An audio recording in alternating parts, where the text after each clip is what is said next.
In European cities of 1880, the streets were corridors of mud, manure, and damp wood, where the dominant sound did not come from engines, but from hooves striking stone. Traveling even a few kilometers demanded time, money, and patience. A tired horse could halt an entire journey. A broken carriage could leave a family stranded for hours in the middle of a rural road without lighting or mechanical assistance. The Industrial Revolution had already transformed factories, mines, and ports. Locomotives crossed continents. Steamboats reduced weeks of sailing to days. But individual travel remained trapped in an essentially medieval technology. Animals fed on oats, water, and rest. The more a city grew, the more expensive and chaotic it became to maintain thousands of horses within it. They had to be fed, shod, transported, and tons of waste had to be removed daily from the streets. The problem was not only economic, it was mechanical. The horse had biological limits that were impossible to overcome. It grew exhausted, it fell ill, it died. No industrial advancement could increase its autonomy beyond certain inevitable physical limits. Most people use an automobile every day without imagining that for thousands of years, individual mobility depended almost exclusively on animal power. And yet, while Europe perfected machines capable of moving entire factories, no one had yet managed to build a small, autonomous, and reliable vehicle that could transport a person without depending on living muscles. From that seemingly insoluble problem, history began to shift toward Germany. In winter, the roads turned into icy surfaces where wooden wheels slipped dangerously. In summer, dust covered markets, workshops, and homes. Even short distances required logistical planning. A merchant had to calculate feed for the animals, draft relays, and resting places before crossing entire regions. Speed depended less on human will than on the physical endurance of exhausted living creatures.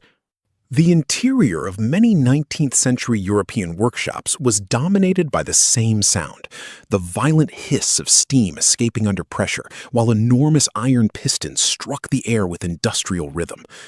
Those machines could move mills, hydraulic pumps, and locomotives weighing several tons.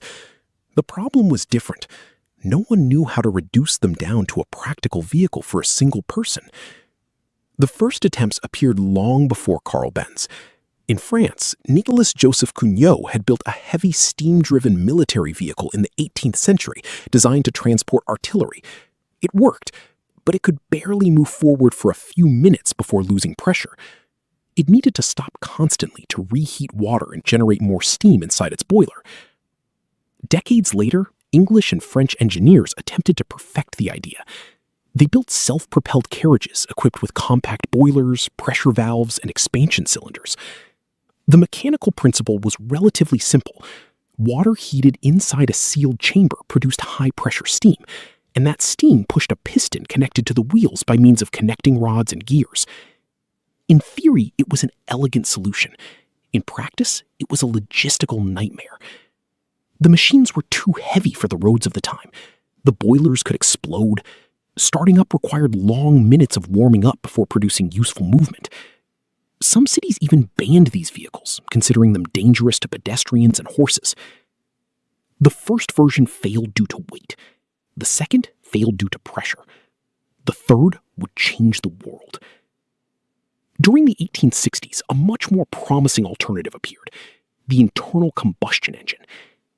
Instead of heating water externally, engineers like Etienne Lenoir began to burn fuel directly inside a cylinder.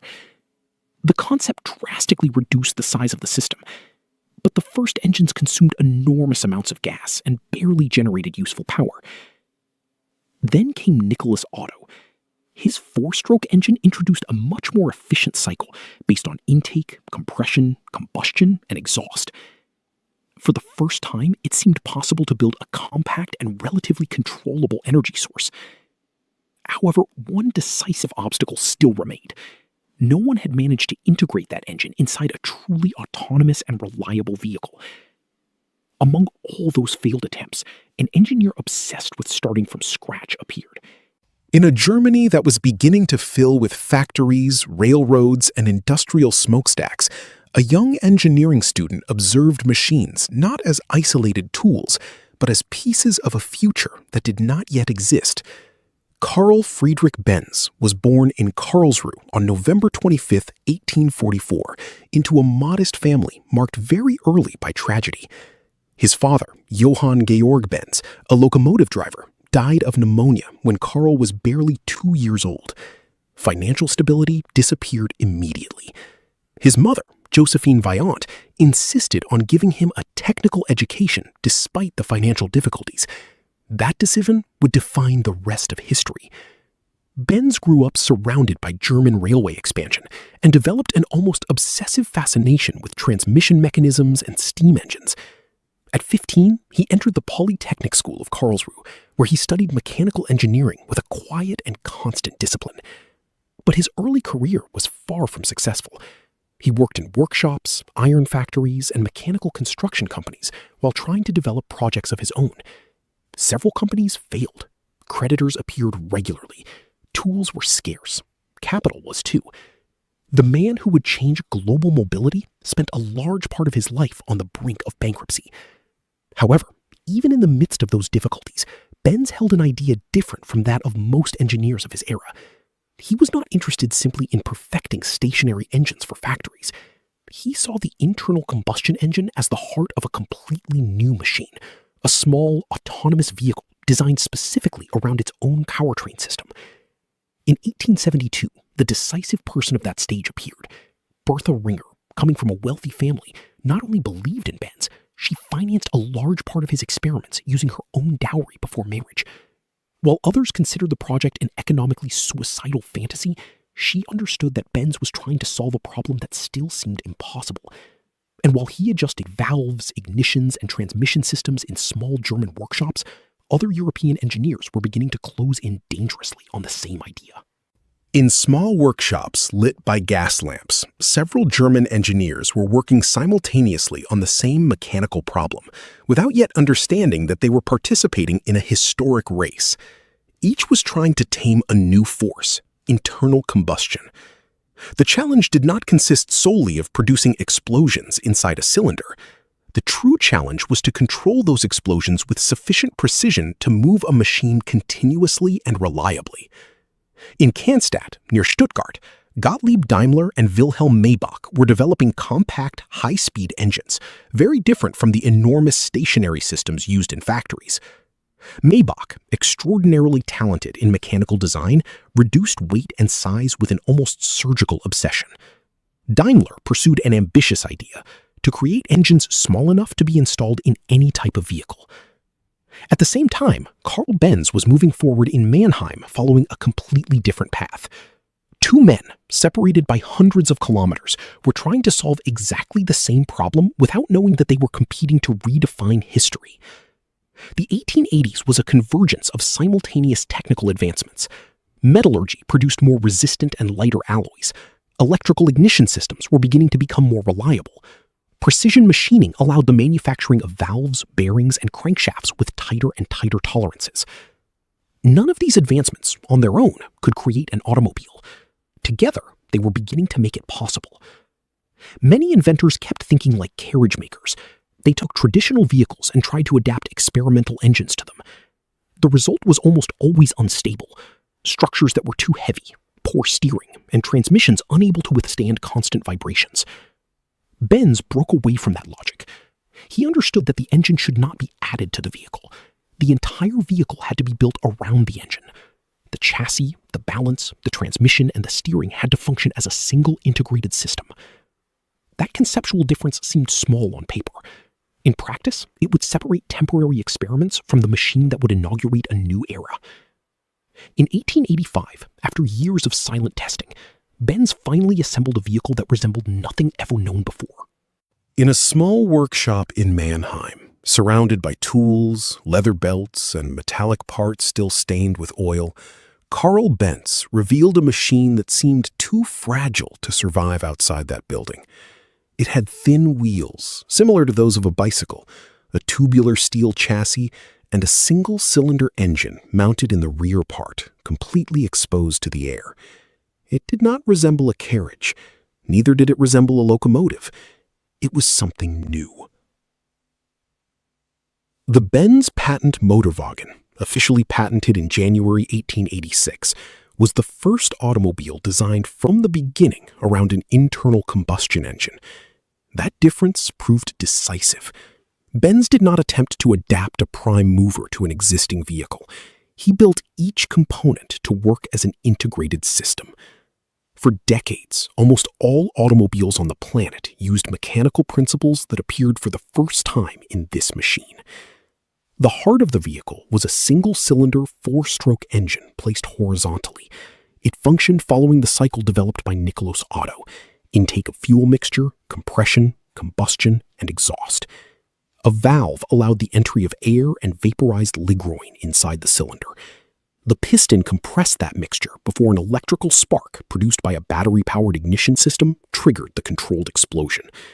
The expansion of gases pushed the piston backward, transforming chemical energy into mechanical movement. That linear movement had to be converted into continuous rotation. To achieve this, Benz used a crankshaft connected to an enormous flywheel. The flywheel stabilized the violent power variations generated by a single cylinder. Without it, the engine would have vibrated to a halt constantly.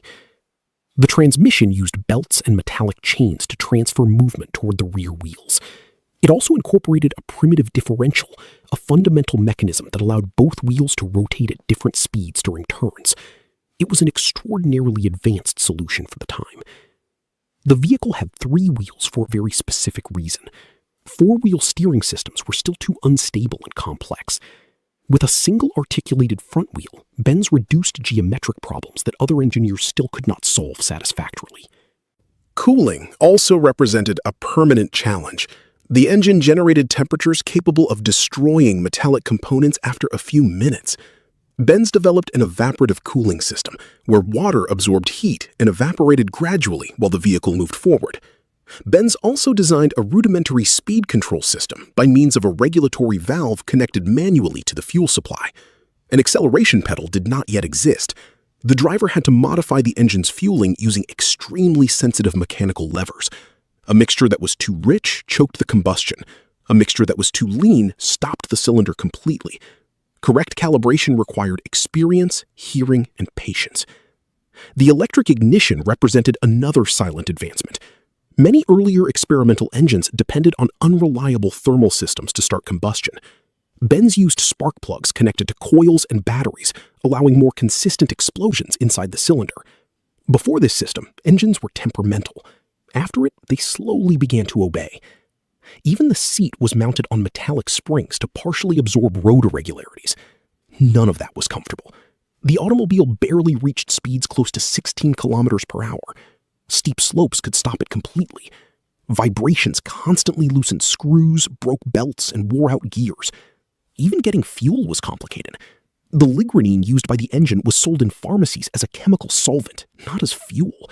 And even so, within that noisy, slow, and unpredictable machine, the fundamental architecture of the modern automobile already existed. But building it had been barely the beginning. Now Benz needed to convince the world that it was not a useless experiment.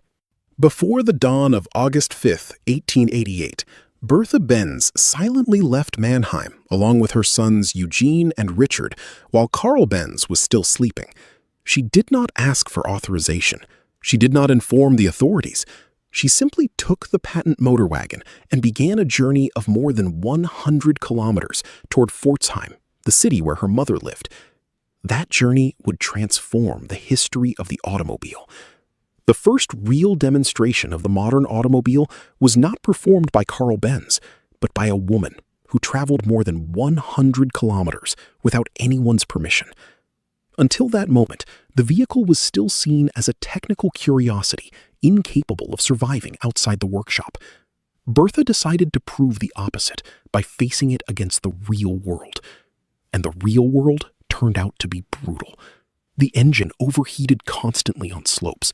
The wooden brakes wore out quickly on prolonged descents. The chains needed frequent adjustments. On some steep sections, the sons had to get out and push the automobile manually. But the journey also revealed something much more important. Every problem had a practical solution.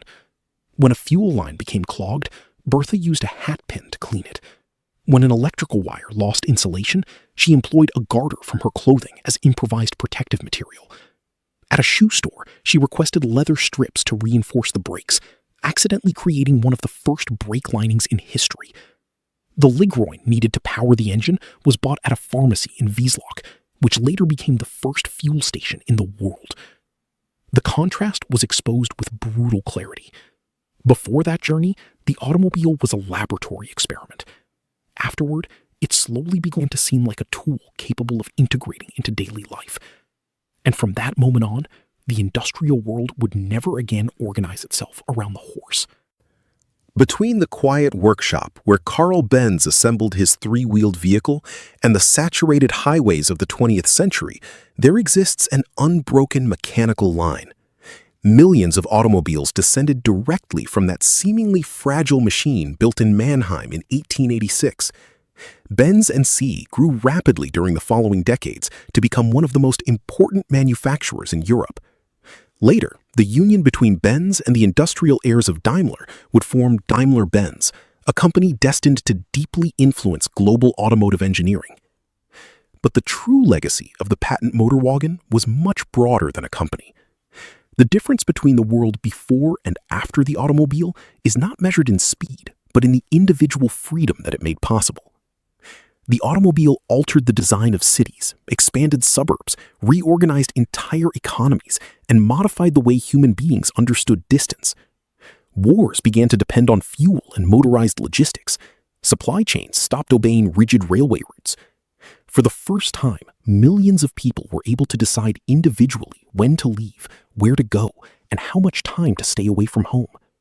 And it all began with a slow, noisy, and imperfect machine that could barely climb slopes without human help. Sometimes, history changes the world not when an invention seems powerful, but when it demonstrates for the first time that the future is mechanically possible.